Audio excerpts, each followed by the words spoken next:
So we're Queers for Palestine. We say that if you're a queer and you're pro-Palestine, then you're a queer for Palestine. And we also say that if you're not queer and you're for Palestine, then you're welcome to stand with us. Last week, Toronto police raided the homes of 6 activists in the early morning, searching their homes, breaking their doors down, seizing their phones and laptops, and putting them under arrest.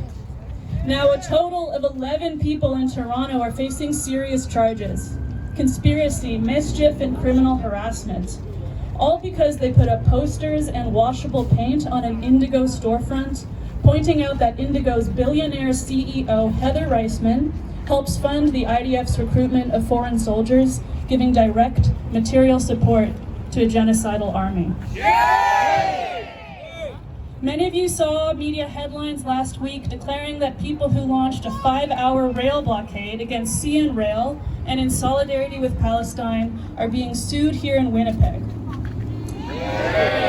At this point, it is not clear if CN's ultimate intention is to pursue protesters for financial damages, prevent future blockades, or both.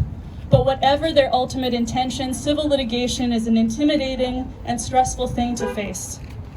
Just like the activists in Toronto, people who stood on the rails in Winnipeg last week are experiencing firsthand how committed Canadian corporations and institutions are to defending Israel's genocidal assault on Palestinians. I want to invite us all to consider a question that's been on my mind.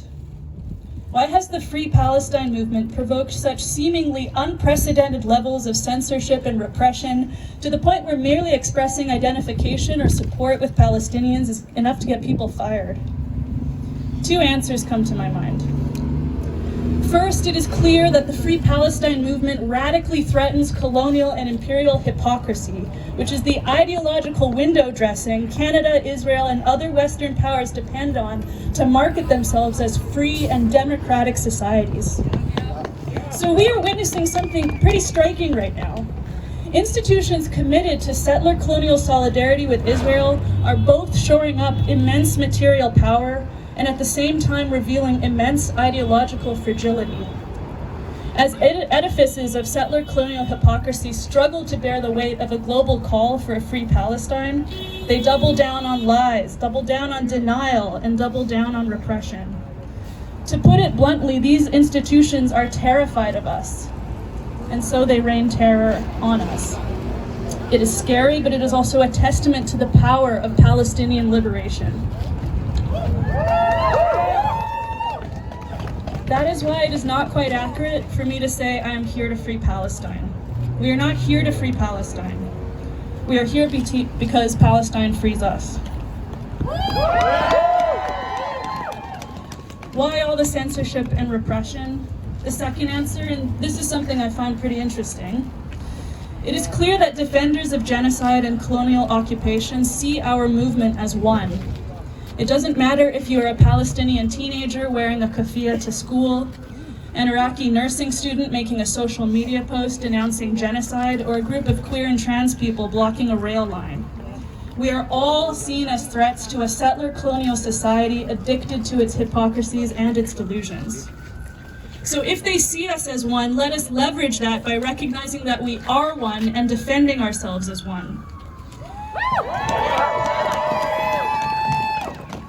Whether you've been leading chants at this rally, posting furiously on Instagram, speaking privately to friends, disrupting fundraisers, protesting outside MP offices, marching in the streets, watching this online, or taking part in direct actions and economic disruptions, you are part of a movement that is one.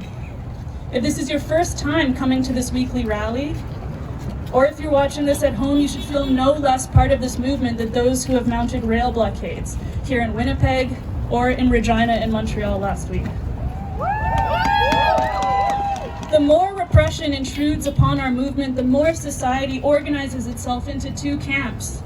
Those who see Israel's actions as a world historical catastrophe for all of us, and those who see genocide as a reasonable price to pay to uphold a global status quo. In the case of CN Rail, the legal intimidation of protesters is not just about protecting profits. Rather, CN is using legal procedures to politically defend war profiteering. This is a defense that protects profits for sure, but it is a defense that is also ideological. When we see Israeli-owned Zim containers on CN lines, we witness how the Canadian economy is entwined with Israel's. When we see Magellan containers on CN lines, we witness parts and materials used to make the F-35 jets that bomb children in Gaza traveling through our city peacefully. CN Rail is certainly complicit with occupation and genocide, but not uniquely, because complicity is woven throughout the Canadian economy, its state, its corporations, and various other institutions.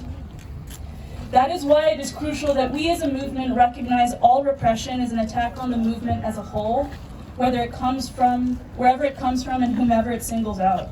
Whether it's the Toronto police laying overblown charges on activists, mainstream media smearing opposition to genocide as a hate crime, or the University of Manitoba's College of Nursing suspending Arij Al-Khafagi for identifying with the Palestinian cause, or whether it's CN Rail launching a civil lawsuit against protesters, or various employers across Canada firing or suspending workers for daring to openly oppose genocide. These acts of oppression are identical. Each of them is an attempt to smother truth, to scare us all into silence, to force us all into retreat, to pressure us all into scaling back our calls for a just peace in Palestine. And that is why now, more than ever, we as a movement must act as one and charge forward. To charge forward means filling our hearts with the courage offered to us by the Palestinian people, especially those who have faced the worst of Israeli state torture. According to the Palestinian youth movement, Palestinian prisoners are the compass of this struggle. There are imprisoned and formerly imprisoned Palestinian children who have withstood far worse than any of the non-Palestinian activists facing criminal charges or civil litigation in Canada. And I say that not to diminish anyone's suffering, but to remind us that our suffering is connected. The moment we forget that is the moment repression has succeeded. To charge forward does not mean that each of us needs to assume the same level of risk or act recklessly. What it means is that we must all stand behind and with the people who have been singled out for punishment, intimidation, harassment, and discipline for speaking up for a free Palestine. To ensure that we make it clear to the Canadian state, the Canadian police, and pro-genocide Canadian corporations, universities, and professional institutions that we will not be broken. Our movement is one. In our thousands, in our millions,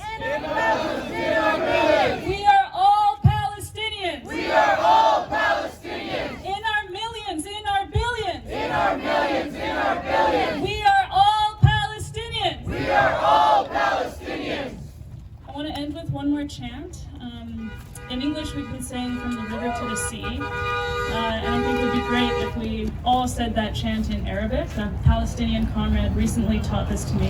I'm so sorry for the accent you're about to hear, but for all you Anglo speakers, it's Min El-Maya Lil-Maya, Palestine Arabia. Palestine, Arabia. Min